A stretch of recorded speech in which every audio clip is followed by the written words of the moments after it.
자, 오늘은 일단 한미 정상회담 이야기를 하기 전에 국민의힘 얘기 먼저 하고 가도록 하겠습니다.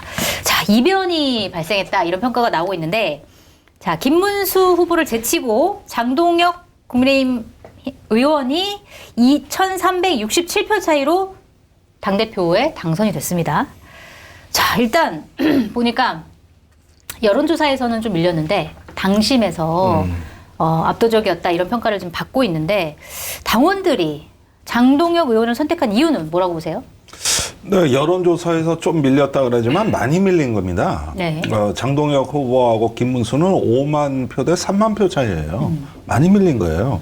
근데 당원표에서 다 뒤집은 거거든요. 네. 그걸 뒤집고 나니까 한 50.6%인가 요 정도 득표로 당선이 된 거거든요. 그래서 이 당심과 민심이 정면 충돌했다. 네. 이거 하나는 일단 분명했는데, 이런 추세는 2019년에 황교안 대표가 당시 새누리당 대표에 도전할 때 네. 여론에서는 한 6대4 정도로 오세훈 후보가 압도적으로 우세했었어요. 그걸 당심이 뒤집은 거죠. 네. 그때 태극기 부대가 엄청나게 모든 전당대회마다 난입을 해가지고 엎어버린 거거든요. 아, 그때랑 비슷하네요, 굉장히. 거의 똑같아요. 네. 그래가지고 그때 한동훈 대표가 그때 당대표를 거머쥐고 나서 이듬해 민주당에 180석을 헌납했어요. 황교안 네. 대표가. 황교안 대표가. 네. 나 지금 뭐라고? 한동훈 대표. 머릿속에 온통 한동훈만. 헷갈릴 만도 한 게, 네. 나는 처음에 장동혁, 김문수의 결선 투표로 이렇게 자꾸 됐는데 머릿속에서 착시가 일어나는 거예요. 전환길 대 한동훈 싸움으로 보이더라고, 막판에는. 네. 그런데 한동훈은 뒤에서 자기가 거물이나 된 듯이 훈수 정치를 했고, 전환길은 맨 앞줄에 나가서 시퍼런 바닷물에 몸을 확 던지듯이 완전히 그 뛰어드는 정치를 했다. 네. 여기서 기세가 누가 더 강하겠냐는 것이죠. 그래가지고 소극적 또는 애둘러하는 선거운동을 정면 돌파하는 전환길이 이긴 거다. 이게 이제 장동혁, 김문수로 표출이 됐을 뿐이지, 이런 어떤 것도 막판에 굉장히 큰 변수였고, 그런 면에서 한동훈이 당의 혁신을 얘기하면서 결국 몸을 던지지 않다가 마지막에 네. 차악을 선택한다는 식의, 네. 최악은 막아야 된다. 이런 식의 어떤 이게 도와주는 것도 아니고 안 도와주는 것도 아니고 어정쩡한, 좀 정치인답지 못한 모습을 보였던 것이 네. 결국은 당권을 헌납하게 된 원인이지 않을까. 그래서 일단은 이런 어떤 결과로 이어진 것이 어떻게 보면은 소위 말하는 국민의힘에 나는 극우하다, 뭐 강성당원들이다, 윤어게인이다, 이런 얘기들을 많이 하는데, 그럼 그거는 그것이고 그것에 맞서는 어떤 보수의 결기나 결연함은 없냐? 개헌까지 겪어놓고 난 그게 더 실망스러운 거예요. 네. 맞습니다. 어떻게 분석하고 계세요? 그 1차 경선 얘기까지 이제 쭉 다 표가 나왔더라고요. 네. 거기서 보면은 이제 안철수 후보가 4위를 했고, 거의 더블 스코어로 이제 조경태가 3위, 그리고 15만이 장동혁, 13만이 김문수, 뭐 이 네. 정도 나왔더라고요. 거기서 1등이 장동혁. 장동혁. 장동혁. 그래서 이미 장동혁이 1등 했다라는 소문이 파다했어요. 네. 사실은 파다했고, 김문수가 막판에 저렇게 막 친한계한테 손 벌리는 것도 다 그런 사정을 알기 때문에 했다라는 얘기가 있었고, 근데 그냥 산술적으로 계산을 해보면은 네. 장동혁이 15만, 김문수가 13만, 그리고 조경태가 6만, 안철수가 3만이란 말이에요. 네. 조경태, 안철수 표가 만약에 다는 아니더라도 상당수가 김문수한테 갔다면은 이거는 김문수가 이겨야 되는 게임이에요. 그렇죠. 그래서 사실 많이 그렇게 분석을 했죠. 저도 전망을 그래서 했죠. 네. 그래서 이 표 차이가 많이 다른 방송에서도 이게 벌어지진 않을 거다. 좀 박빙으로 막 한 3% 포인트 뭐 이 정도로 되지만은 김문수가 이길 거라고 했는데,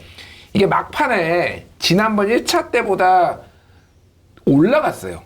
뭐가요? 투표율이. 투표율이. 네. 44.4%였거든요. 네. 근데 2.16%가 올라가서 46.5인가 뭐 그랬어요. 그러니까 이게 이번에 2차가. 네. 그러면 왜 올라갔냐?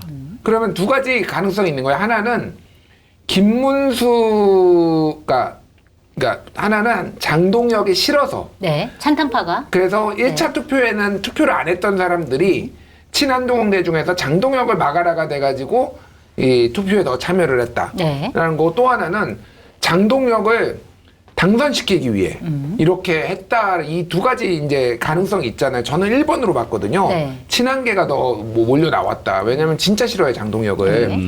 배신자, 또 그쪽에서는 장동혁이 배신자예요. 그렇죠. 원래 친한계였는데.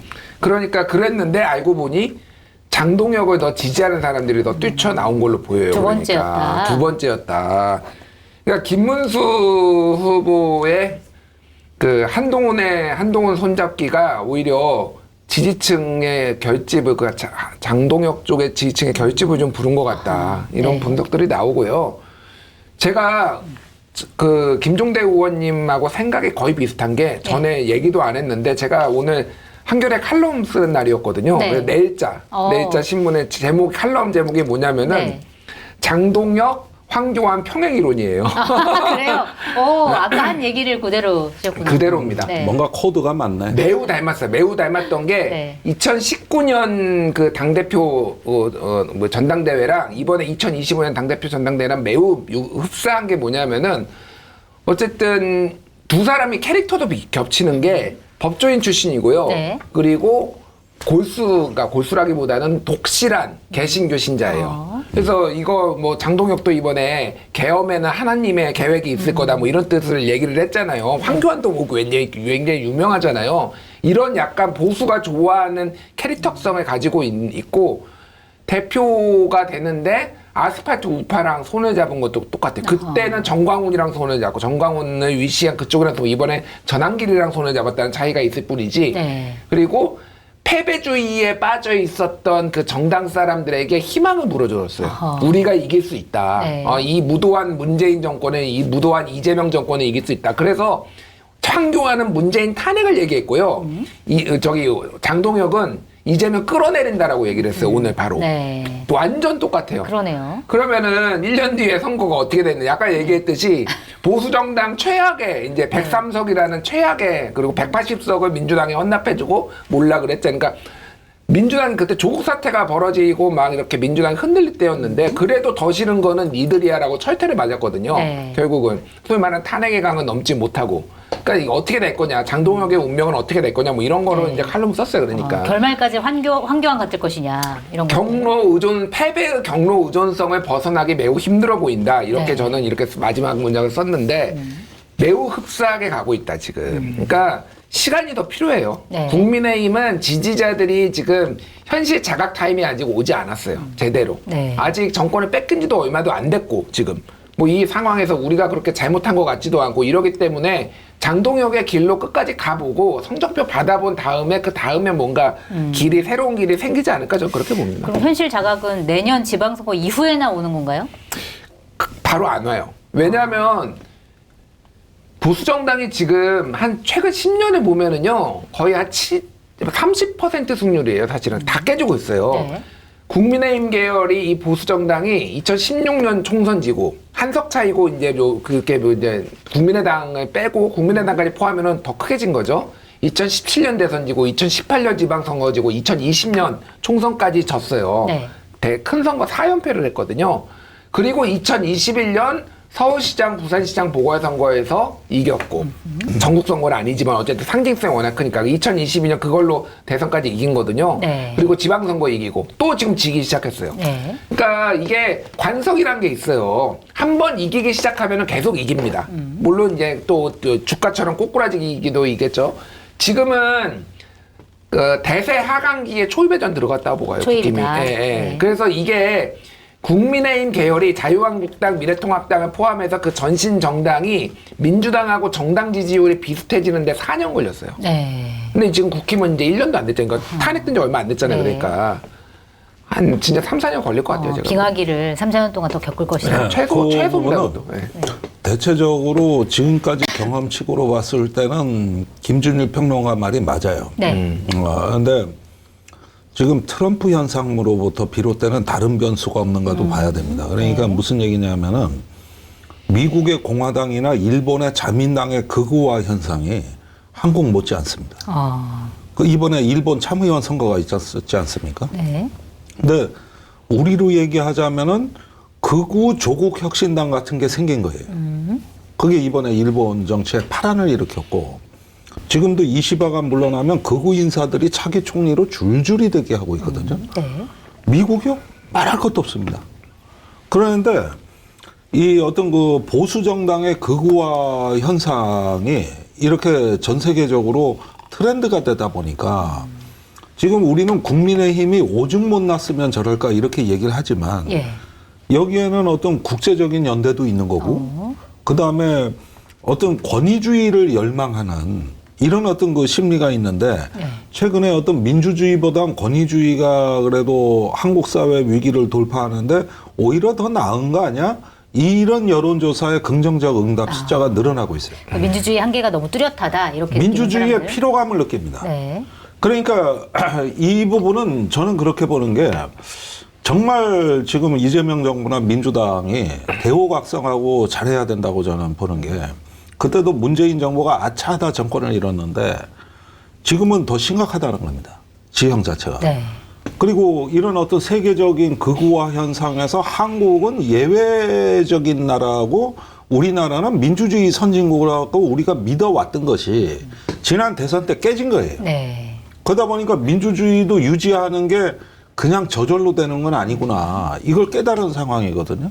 그런데 이번에 장동혁 후보가 국민의힘 대표가 됐다는 게 난 단순히 국민의힘 문제로 보이지가 않아요. 전 세계적인 흐름으로 봤을 때 이건 네. 간단치 않은 문제다. 간단치 않은 문제예요. 네. 양극화가 심화되고 불평등이 심화되고 그러다 보니까 권위주의적 선동가들의 말이 먹혀들은 이걸 우리 진보나 민주진영에서는 일단 이 현실을 인정하고 진지하게 이걸 성찰해야 된다고 보는 겁니다. 저희 입장은. 네.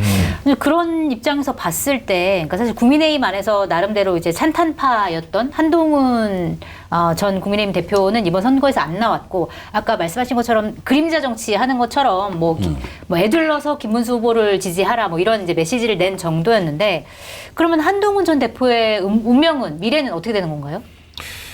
위축 지금 뭐 되는 상황이죠. 네. 그 어쨌든 뭐 사실상 공개적으로 김문수를 찍어달라고 얘기를 했는데 졌잖아요. 네.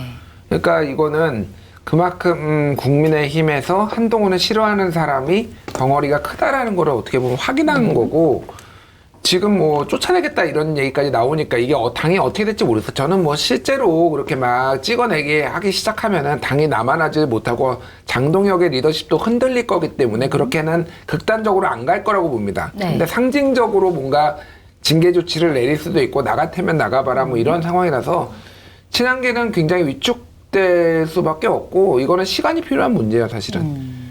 당장 한동훈 대표가 뭘 할 수 있는 게 없죠. 차라리 김문수가 됐으면은 김문수랑 손 잡을 수도 있어요, 사실. 네. 김문수랑 손을 잡고, 그러니까 뭐 윤석열에 대한 김문수의 스탠스는 사실 애매모호했잖아요. 필요에 따라서 이랬다 저랬다 그랬던 거 아니에요. 그러니까 그렇게 묻어두고 뭔가 이렇게 전면에 나와서 뭐 이를테면 대정부 투쟁에 뭐 이렇게 선봉장에 쓴다든지 뭐 이런 시나리오도 사실 불가능한 건 아니었거든요. 네.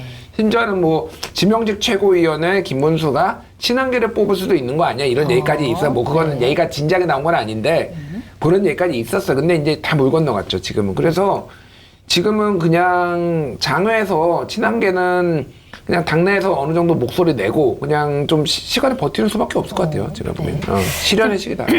말씀하신 대로 그 장동혁 대표가 단 뒤에 이렇게 얘기를 했습니다.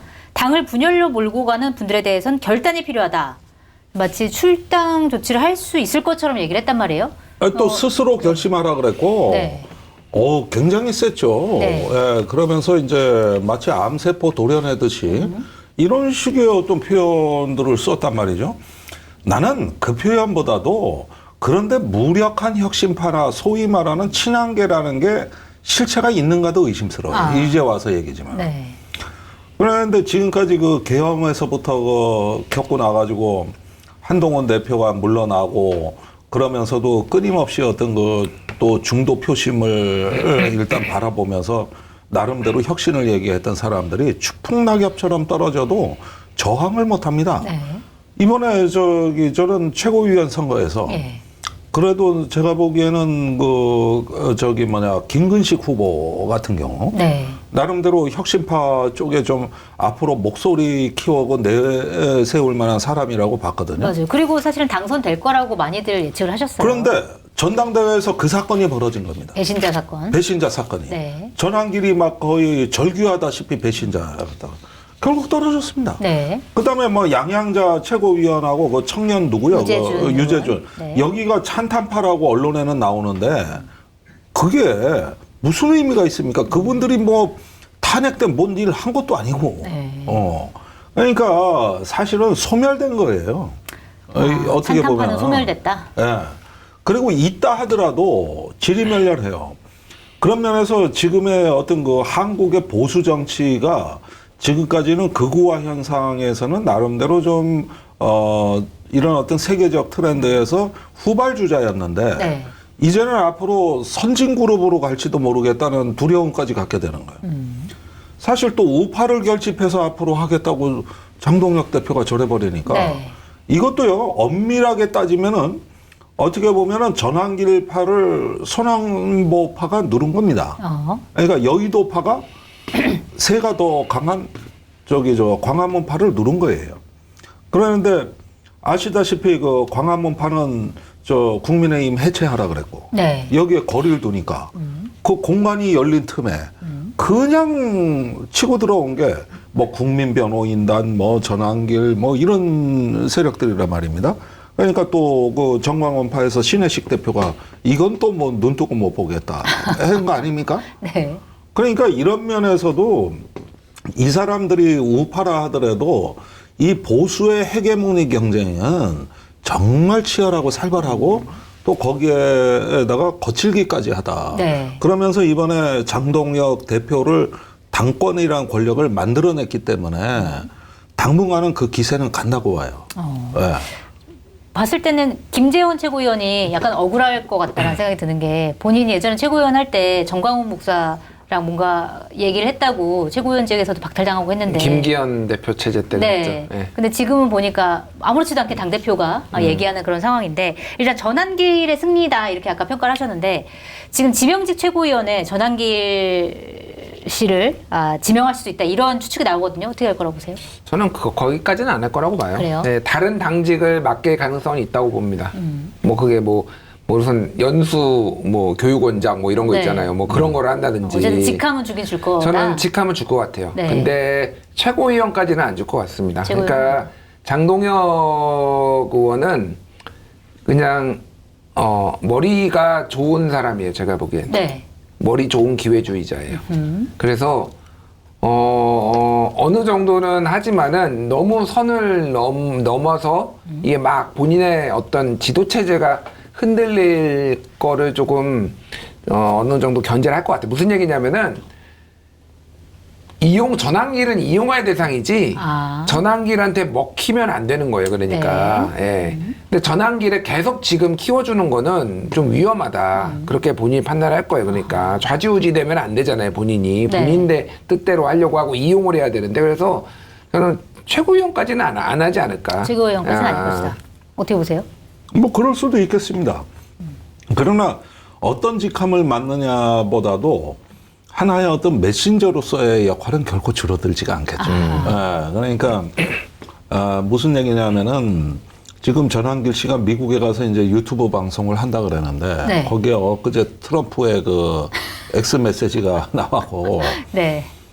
제가 보기에는 이 사람들이 만들어내는 기획력을 난 과소평가해서는 안 된다고 봐요.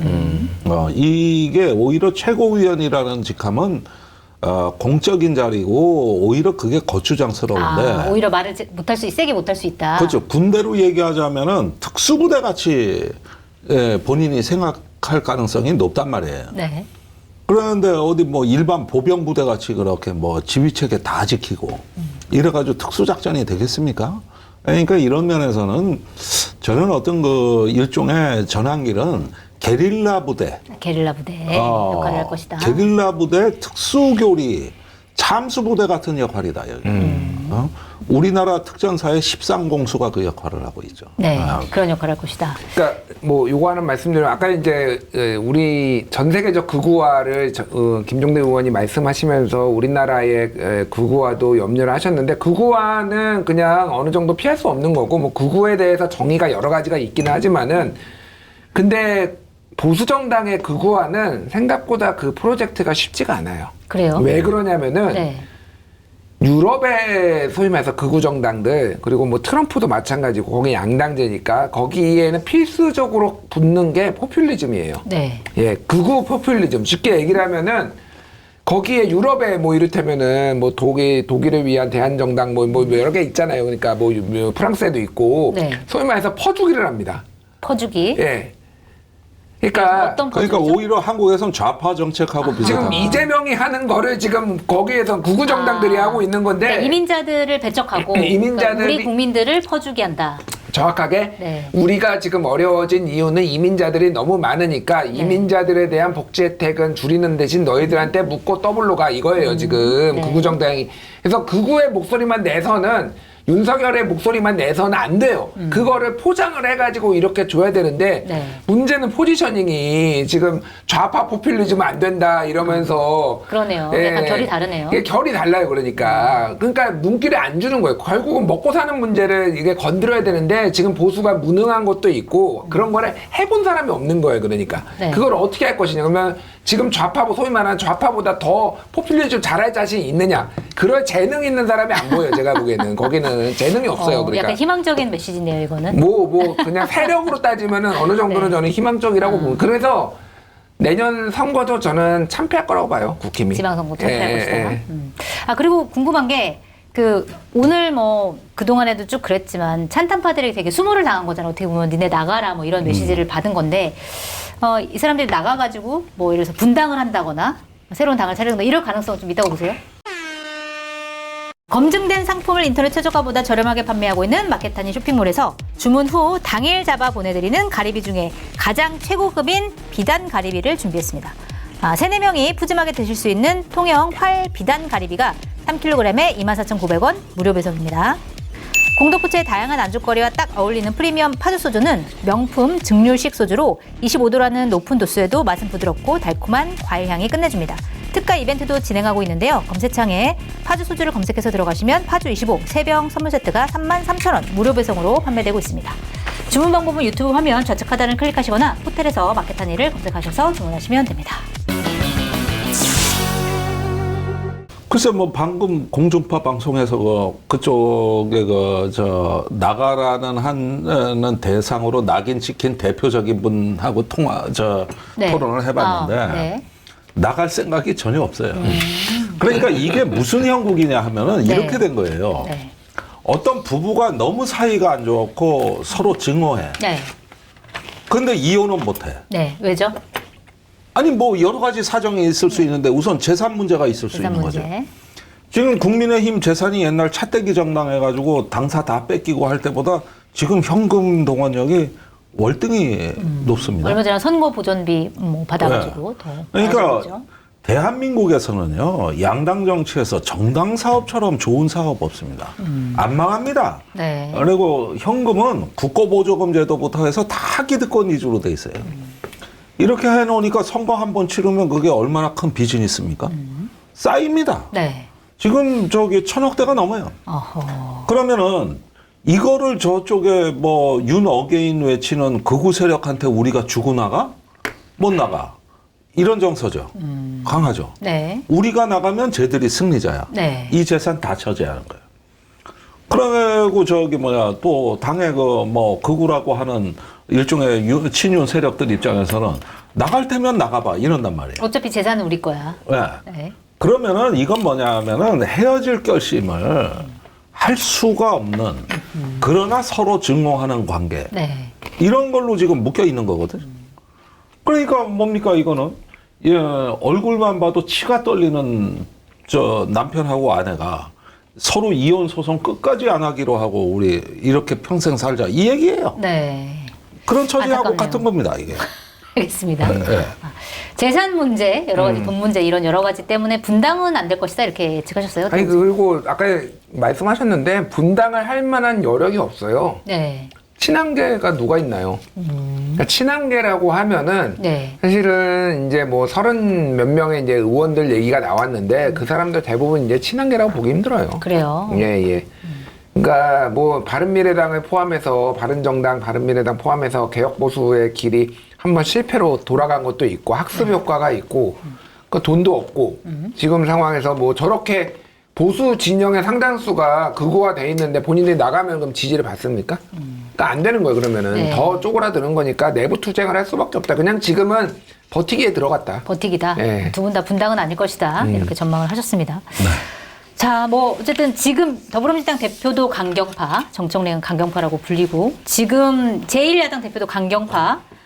과연 국회에서 협치가 이루어질 수 있을 것이냐라는 부분에 대해서는 많은 분들이 굉장히 이제 걱정스럽게 생각하실 것 같은데 이 얘기는 일단 다음 주에 하기로 하고 우리 또 한미 정상회담 얘기해야 되니까 일단 그 얘기를 하도록 하겠습니다.